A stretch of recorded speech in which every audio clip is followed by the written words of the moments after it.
tukaganira uranyumva we byari kuba ntabwo byumva umva rero mugabo niba ushaka amahoro niba ushaka gusohoka hano uri muzima out ni umusaza wawe Katia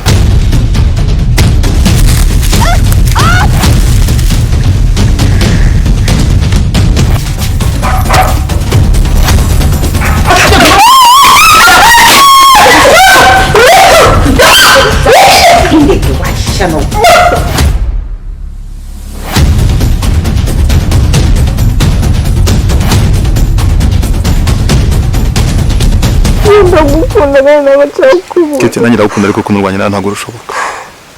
famille yawe ntabwo inshaka rurashoboka mama